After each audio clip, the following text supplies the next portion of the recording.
It's Thanksgiving week in America. That means turkey and football is on the cards. 11 weeks into the books, and the race for the playoffs is beginning to get serious. The Philadelphia Eagles cementing their position as the best team in football right now with a 9-1 record after taking down the Chiefs.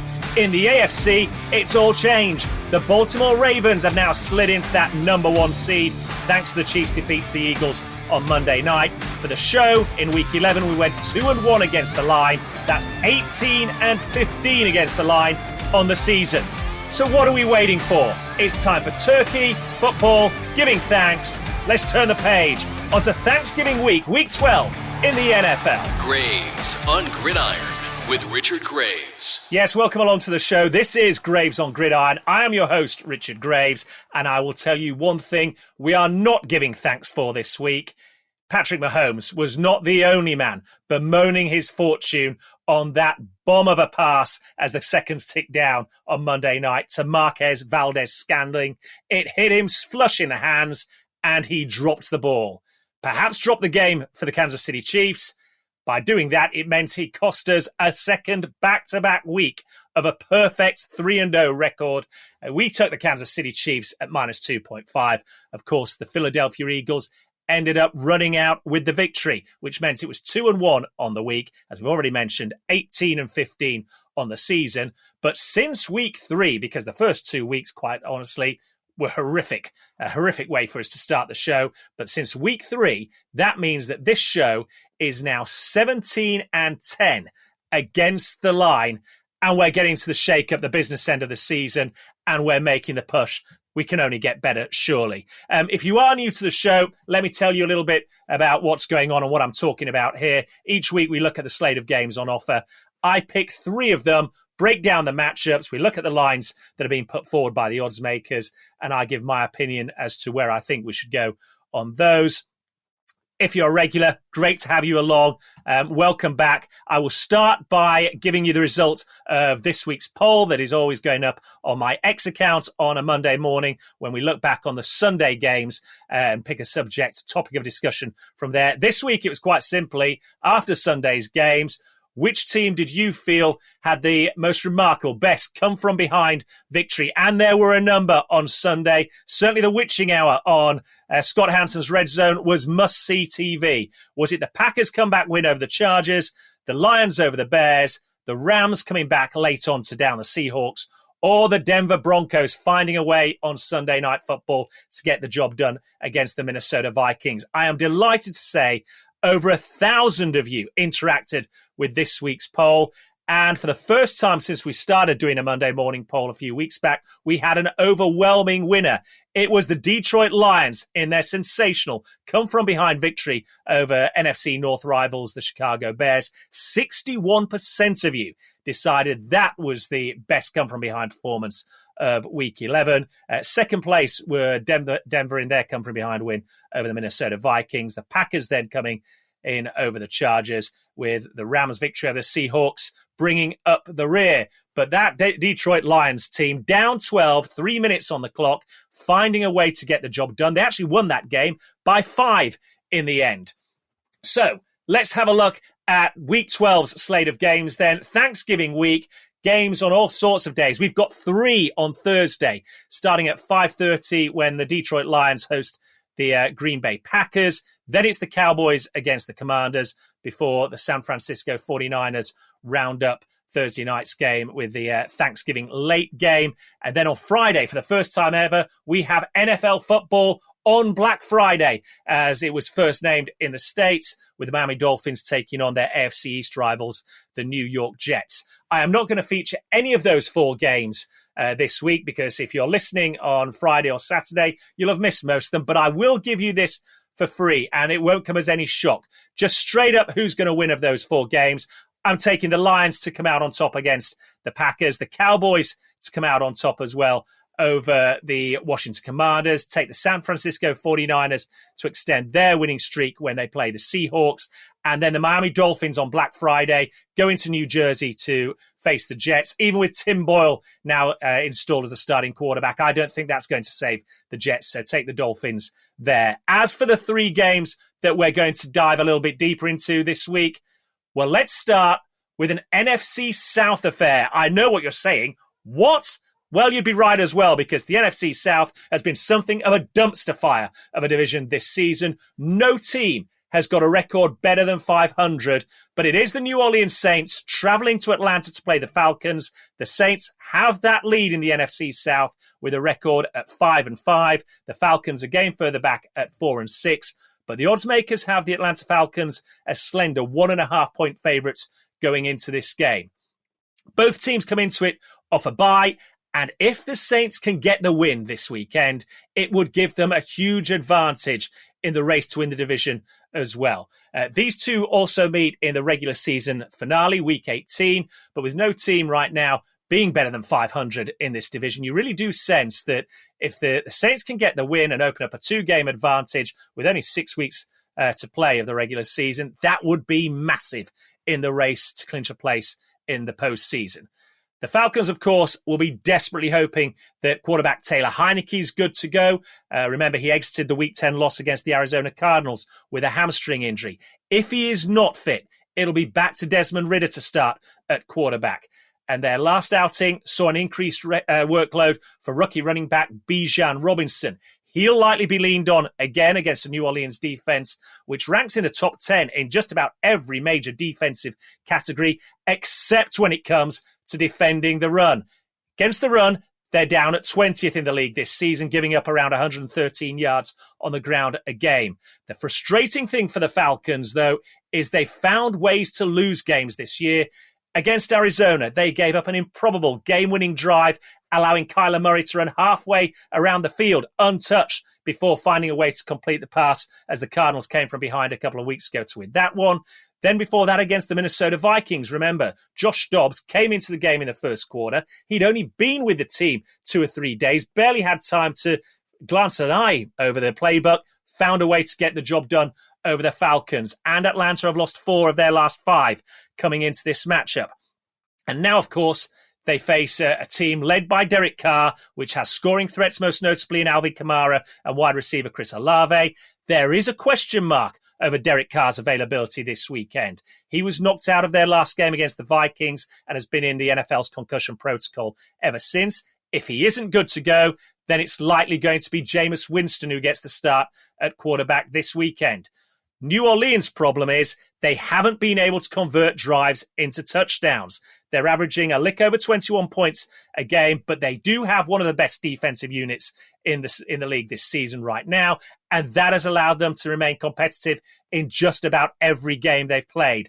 Align that with the fact that the Atlanta Falcons struggle to create turnovers this season. They've only had 10 all season, and the Saints, for me at least, look the better equipped team on both sides of the ball and in all 3 phases for this game. The fact they're being given 1.5 points start going into it, I think, is a bonus.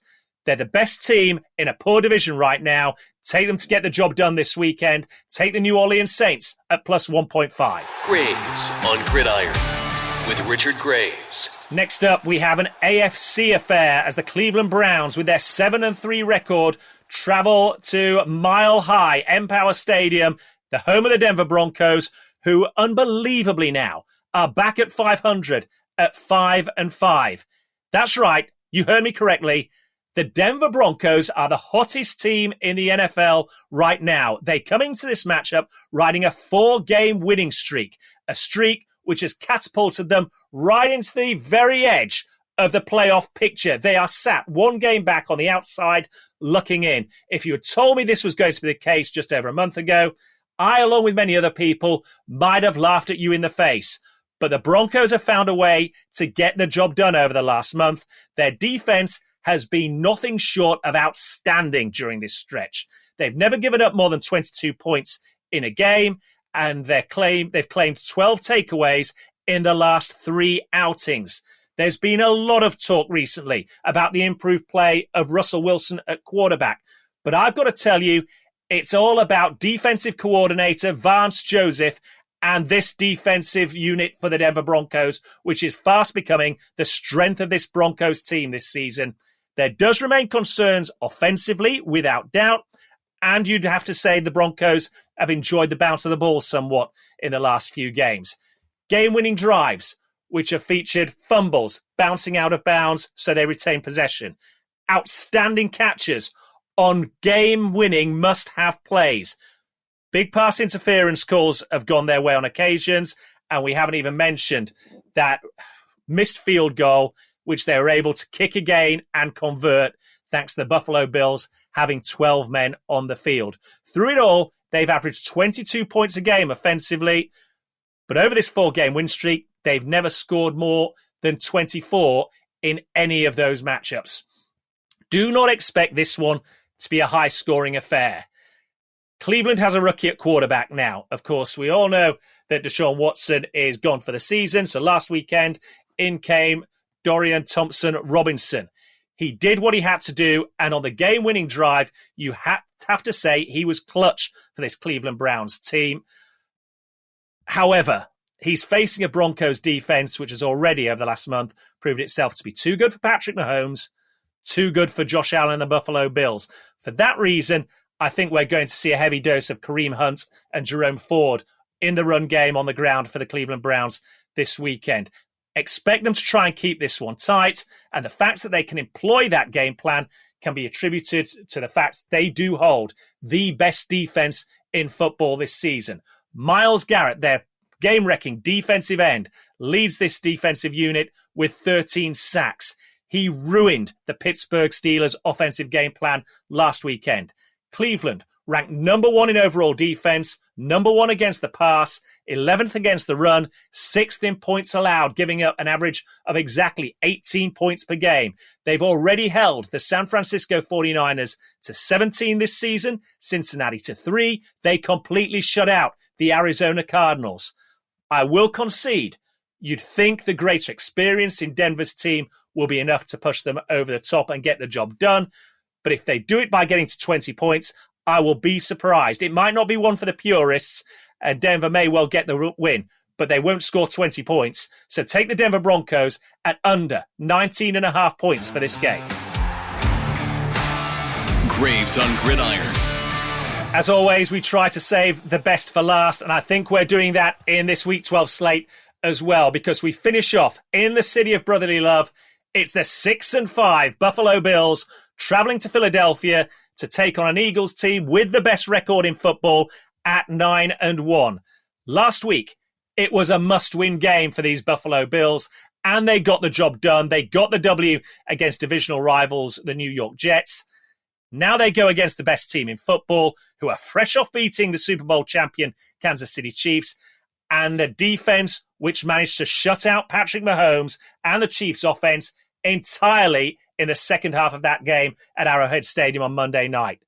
It was noticeable, I felt, last Sunday that Josh Allen showed a little bit more patience. He was perhaps a little bit more conservative in the passing game, and that was to the advantage of the Buffalo Bills. There was an interception, though, to sit alongside the 3 TD passes he threw, and I really do feel that if the Bills are to pull off the shock in this one, then Josh Allen and this Buffalo Bills offense has to play a clean game. That said, this Bills offense is still one that knows how to put points on the board. They rank 7th in scoring this season. They're averaging nearly 27 points a game. And that's significant when you consider they're going up against a defense this weekend that is not the best when it comes to defending the pass. As good as the Philadelphia Eagles are, their Achilles heel is perhaps defending the passing game this season. They're number 1 in the league when it comes to stopping the run, number 28 in the NFL against the pass. They're coming into this matchup as well on the back of a short week after what was an intense physical game against the Kansas City Chiefs on Monday night. You've got to believe that's going to take a bit of a toll in this matchup as well. And for that reason, I think we're going to see a high-scoring, entertaining affair in this one on Sunday. The belief the Eagles must have right now, frankly, must be through the roof. You know, whether it was the Kansas City Chiefs, the Dallas Cowboys, that tight divisional clash they had a month ago against the Washington Commanders, somehow, some way, this Eagles team find a way to get the job done and get the win. It doesn't seem to matter, really, New York Jets, dare I say it aside, who they face. In 3 out of their last 4 games, they've scored at least 28 offensive points. Well, If this one turns into a shootout, you just know that Josh Allen, the quarterback of the Buffalo Bills, is going to start slinging it around. And I really do feel against this secondary, he can have success. If nothing else, that game we saw against the Dallas Cowboys for the Eagles a few weeks back, the Eagles were able to move the ball. Sorry, the Cowboys were able to move the ball on this Eagles secondary through the air. They showed it can be done. And indeed, but for a severe case of the dropsies on Monday night, there's a strong argument that says the Kansas City Chiefs get the job done. Remember that 45-yard home run hit pass from Patrick Mahomes hits Marquez Valdes-Scantling right in the hands. He could not bring it in, but he was 2 yards clear of the nearest Eagles defender around him. He hauls that in. The Chiefs probably go on and win that game because he's scoring a touchdown there with very little time left on the clock. So that is the weakness in this Eagles team. It's against the pass in the secondary. Josh Allen, I think, is capable of exploiting that. Whether the Bills have enough to win this game, though, well, that's a different question entirely. I do think they'll put points on the board. I do expect this to be high scoring. And I think when you look at the line set for the Bills, 23.5 points in this game, they're going to score 24 points against this Philadelphia Eagles team. I'm certain of that. Take the Bills to score over 23.5 points in this game. Okay, let's recap the 3 games from your Thanksgiving slate of games. Remember, football starts on Thursday, pretty much goes seamlessly through to next Monday. But we start with the New Orleans Saints. Take them against the Atlanta Falcons at plus 1.5. And then it's the Browns against the Broncos. Take the Broncos to score fewer than 19.5 points in this game before we finish it out in the city of brotherly love, the city that hosts the best team in football right now, the Philadelphia Eagles. They take on the Buffalo Bills. Take the Bills to score over 23.5 points in this game. As I always say and emphasize, folks, remember, first and foremost, it is about enjoyment, it's about your entertainment, it is about having fun to accompany you when you're watching these games. Keep that in mind. I love hearing from you, so get in touch with me as well. On X, at RichardGraves1. We're on Facebook as well, Graves on Gridiron, or Instagram, RDG Media UK.